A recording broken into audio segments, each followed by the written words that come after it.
మీ బంగారం తాకట్టులో ఉందా? నెల నెల వడ్డీ కట్టలేకపోతున్నారా? ఆచారి గోల్డ్ 9030022345.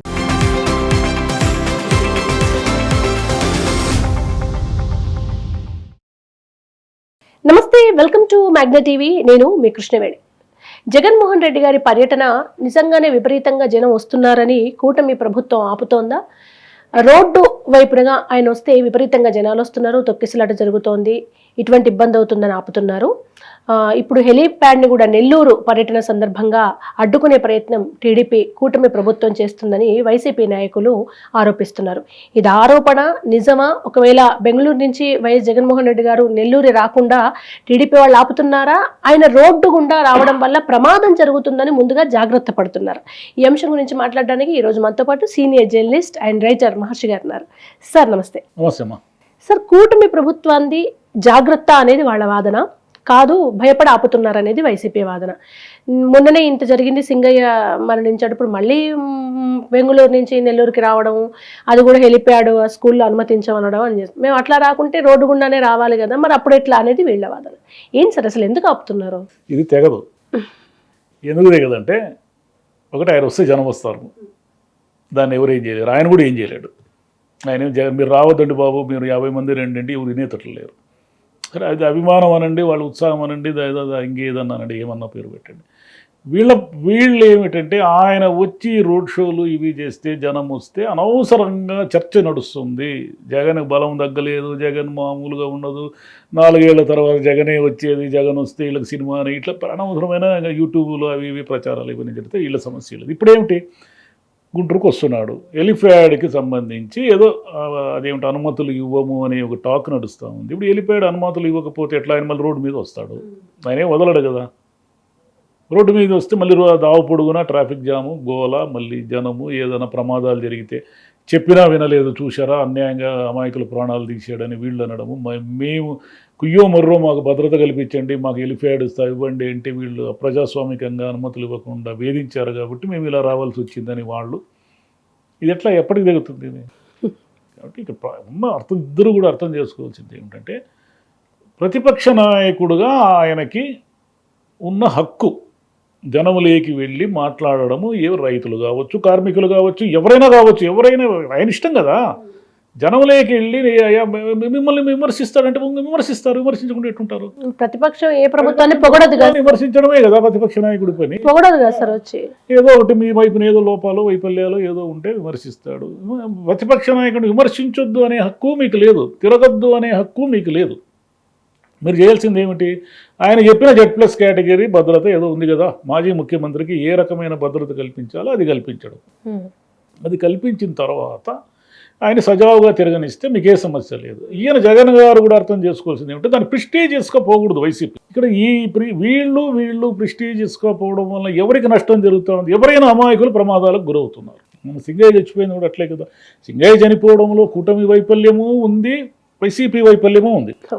కూటమి వైఫల్యం ఏమిటి, పోలీసులు రోప్ పార్టీ ఇవన్నీ ఉంటే ఆ జీపు దరిదాపులకి వచ్చుండేవాళ్ళు కాదు కదా అనేది వీళ్ళది. వీళ్ళది లోపం ఏమిటి, ఒక మనిషి పడిపోయినా కూడా మీరు ఎందుకు చూసుకోలేకపోయారు అంతమంది ఉండి కూడా అనేది వీళ్ళ లోపం. ఏమైతేనే ఒక మనిషి ప్రాణం పోయింది, దాని మీద కోర్టులు కేసులు, అదేదో 3వ తేదీ కూడా ఏదో ఉంది, వాయిదా ఉంది. సరే, దాని మీద ఆయన అరెస్ట్ చేయకపోవచ్చు, ఒకవేళ అరెస్ట్ చేస్తే మళ్ళీ ఆయనకే మైలేజ్ వస్తుంది. అన్యాయంగా ఈ పిచ్చి కేసులో జగన్ అరెస్ట్ చేశారు, కారులో కూర్చున్న అతనికి ఏం సంబంధం అని అంటారు. ఓకే, కూటమి ప్రభుత్వం ఏం చేస్తూ ఉందంటే, వాళ్ళు చేయాల్సిన పనులు అనేకం పెట్టుకొని జగన్ని నిరోధించడము, జగన్ని జనం లేకపోకుండా చేయడము, జగన్ చూస్తే జనం రాకుండా చేయడం, ఈ పనుల్లో కాన్సన్ట్రేట్ చేస్తాము.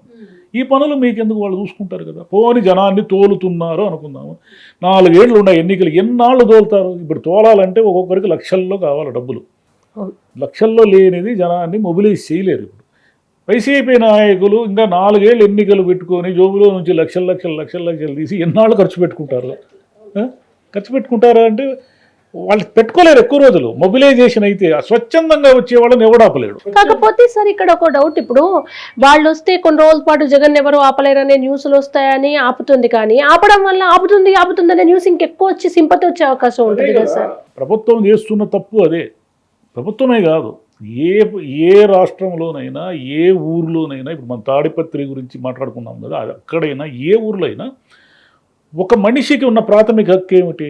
అతను ఎక్కడికైనా స్వేచ్ఛగా వెళ్ళగలగడము.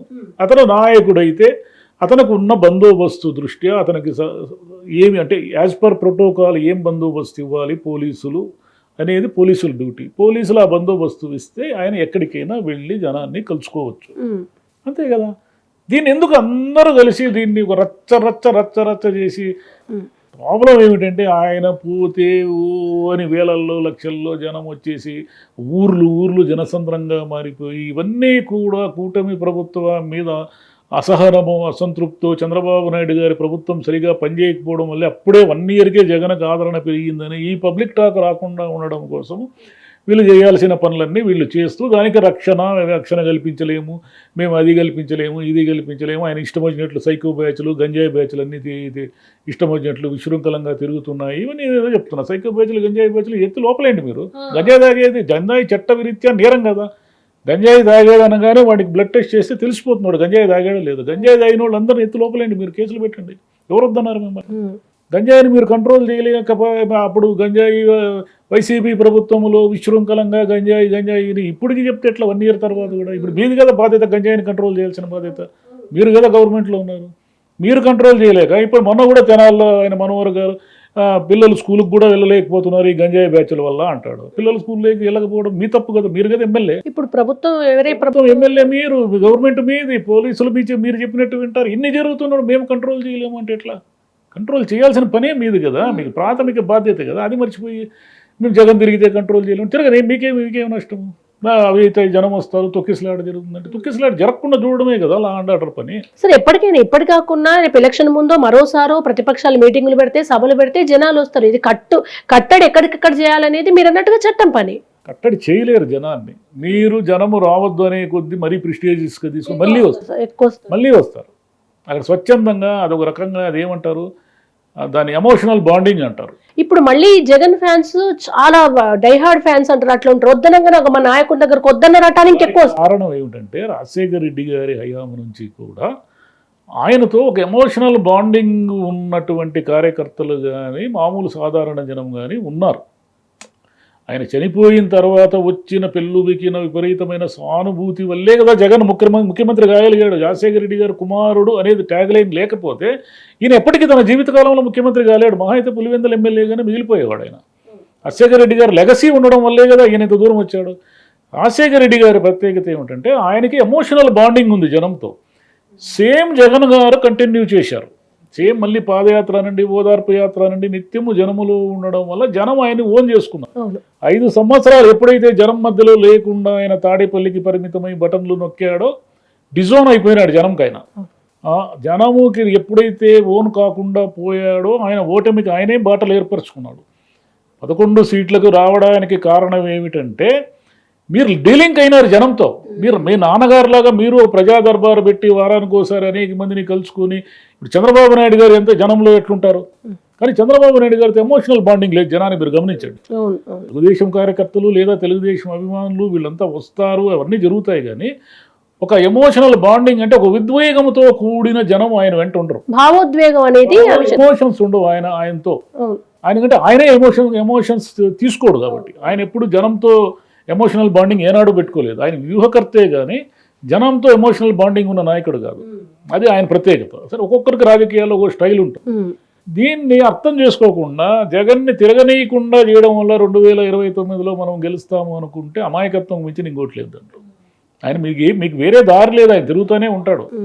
తిరిగినంత కాలం తిరుగుతాడు. మీరు చేయాల్సింది ఏమిటి? మీ పథకాలు, మీ చంద్రబాబు నాయుడు గారు అంతటి పరిపాలనా దక్షుడు లేడు. చంద్రబాబు నాయుడు గారు మళ్ళీ వస్తే ఈ రాష్ట్రం మరింత అభివృద్ధి చెందుతుంది అని మెజారిటీ జనాన్ని నమ్మిస్తేనే మీ గవర్నమెంట్ వస్తుంది.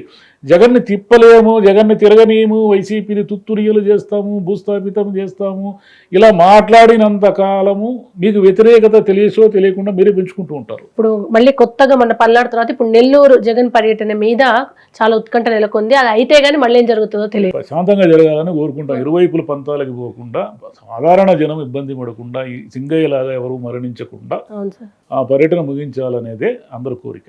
Thank you so much. Thank you.